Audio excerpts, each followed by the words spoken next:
this meeting of the OIC Contact Group on Jammu and Kashmir.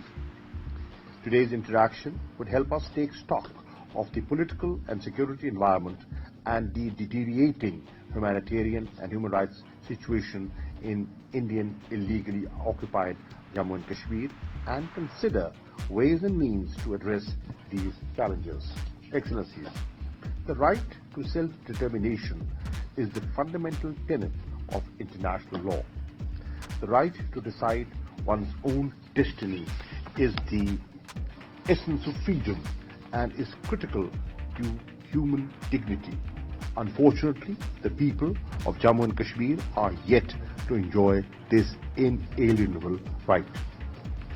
For the last 70 years, Kashmiris have been living under a most atrocious occupation ever since the Indian forces illegally landed in Jammu and Kashmir. There is nothing as painful as a brutal occupation, and nothing as moving as the voice and plight of those braving it. Unless addressed, the monumental betrayal of the Kashmiri people in contravention of the cardinal principles of international law, the UN Charter, and key human rights instruments will continue to haunt the world conscience. Generations of Kashmiris have grown up under the shadow of fear, torture, and intimidation.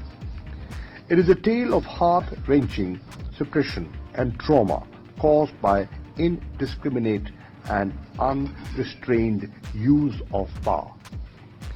History has witnessed few parallels of such flagrant violations of fundamental rights as in the IIOJK. Gross violations of human rights, shameless brutality, remorseless moral bankruptcy, and appalling atrocities characterize the reality of Indian occupation of Jammu and Kashmir today. A military force of over 900,000 Indian troops has turned the heavenly valley of Kashmir into the world's largest prison. Indian repression has intensified manifold since the illegal and unilateral Indian actions of 5th of August 2019. The hardships under the brutal military siege were further compounded by layered lockdowns and additional COVID-19 restrictions. Such is the plight of Kashmiri people. It is beyond belief that almost the entire Kashmiri leadership remains incarcerated under inhuman conditions, often dying while in custody. Kashmiri youth is a specific target as they suffer illegal detentions, torture, enforced disappearances, indiscriminate use of pellet guns, and extrajudicial killings in staged cordon and search operations. Muslim majority in Kashmir is being turned into a minority in their own land through illegal demographic changes in violation of the international law and the 4th Geneva Convention. So far, 4.2 million fake domicile certificates have been issued to people not belonging to Kashmir. This is yet another attempt to rob the people of Kashmir of their civil, political, economic, social and cultural rights. The moral bankruptcy of Indian occupation forces was laid bare by the callous and inhuman attitude in handling the mortal remains of Sayyid Ali Gilani, the iconic Kashmiri leader and freedom fighter. Since 5th of August 2019, more than 540 Kashmiris have been martyred by Indian occupation forces during fake search and cordon operations. India's state terrorism against Kashmiris revalidates the increasing global concerns about the situation of human rights, which is fast deteriorating in multiple interlinked ways. First, the scale and spectrum of Indian abuses in IIOJK have exponentially grown with devastating human toll. Second, Operating under draconian laws with complete impunity, the Indian occupation forces are committing unspeakable atrocities to break the will of Kashmiris and to resist the occupation. Third, the recent arrests and reprisals against human rights defenders and journalists on fabricated charges in IIOJK is another example of India's continued persecution and intimidation of civil society. And fourth, India continues to outrightly deny access to UN special procedures, independent human rights observers and global media, thereby evading independent assessment of the ground situation in IIOJK.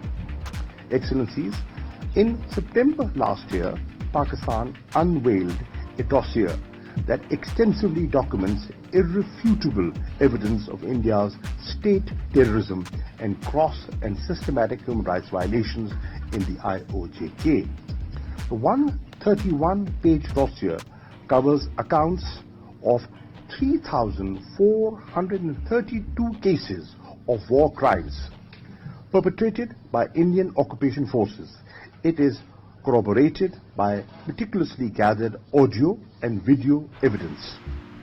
These reports and the dossier provide sufficient evidence for the international community to hold India to account for its reprehensible conduct in the IIOJK, which is repugnant to every canon of civility and international humanitarian law.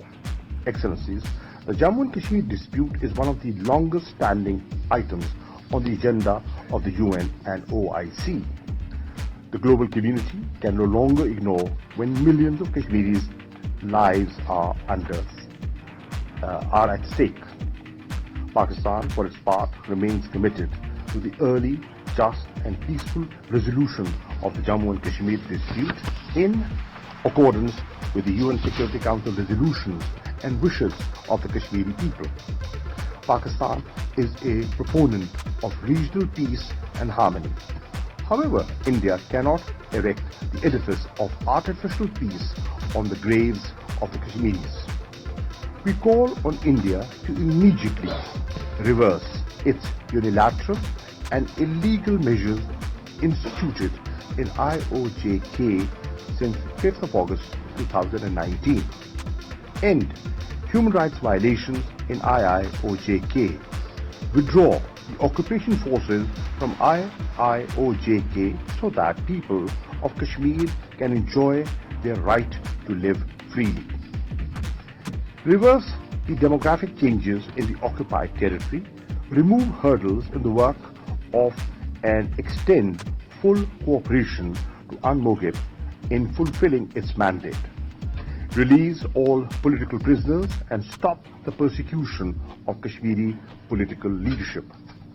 Lift curbs on educational institutions in IIOJK and allow Kashmiri youth, especially girls, to exercise their right to education and fulfill its obligation of holding a free and impartial UN-supervised plebiscite to let the Kashmiris exercise their inalienable right to self-determination as enshrined in numerous UN Security Council resolutions.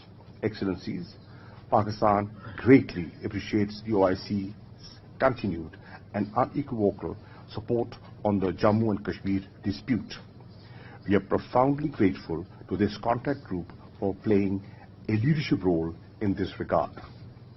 This organization has been at the forefront of the efforts to support the just and legitimate struggle of the people of IIOJK for their inalienable right to self-determination, as reflected by the decisions and resolutions of the Islamic summits and Council of Foreign Ministers sessions and the statements issued by the General Secretariat and the IPHRC. In view of the deteriorating situation in the illegally occupied Jammu and Kashmir, it is imperative that the OIC doubles its efforts to facilitate a lasting solution to the Jammu and Kashmir dispute. The oppressed people of Kashmir now more than ever count on OIC and the Muslim Ummah as saviors. I also request Your Excellency's active support in raising the issue at relevant UN fora, including the UN General Assembly and the Human Rights Council. I will conclude my remarks with the words of Martin Luther King. He said, and I quote, "The ultimate tragedy is not the oppression and cruelty by the bad people, but the silence over that by the good people." We hope the international community would be on the right side of history when such an account is made. I once again thank you for your participation today. Thank you.